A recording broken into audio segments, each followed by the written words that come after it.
Hello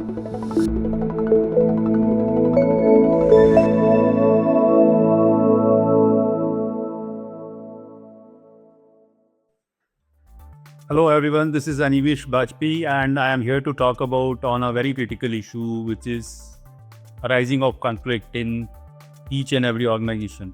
Nowadays, whether it is your bigger organizations or very small organizations, it is prevalent everywhere.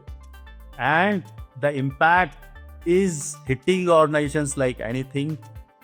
To talk about the three major impacts, the three major parameters of its impact.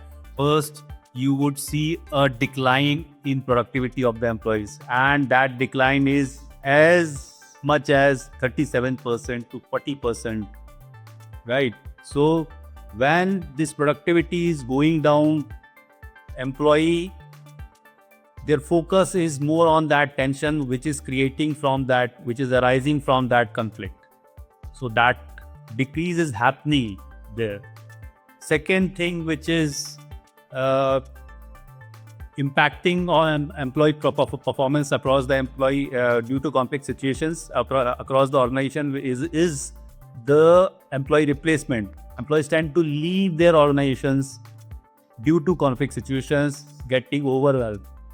So whenever this happens, as per a US study, it is costing around $11,000 in a replacement of an employee when an employee leaves due to conflict. So that employee replacement cost is as much as $11,000, guys. In terms of percentage, when we talk about Indian statistics, it is somewhere around 50% and goes up to 200% in some cases. So employee replacement cost is very high whenever an employee leaves due to conflict situation. The third parameter is the rising stress levels. Employees' stress levels are rising, due to which their personal lives getting hampered, their professional lives are getting hampered, and it is all happening due to conflict situations. Now, looking at some, I try to look at some trigger points where the whole situation starts. Those trigger points are: number one, you will feel disrespected.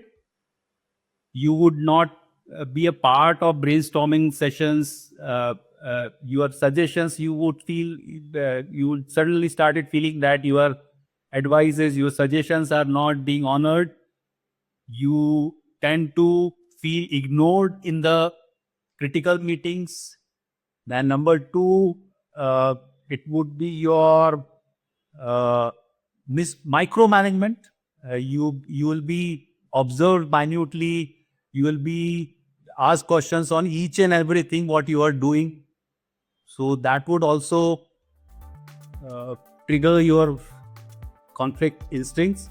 And the third one is your it is unclear instructions from your supervisors. Sometimes they tend to you suddenly tend to feel that whatever instructions you are getting from your supervisor, your bosses, they are unclear, they are ambiguous. And whenever you feel that those instructions are unclear, whatever best you try to do, you would always end up having a mess at the work. So I would urge all the organization to spend money on conflict management rather to spend on the consequences coming out of it.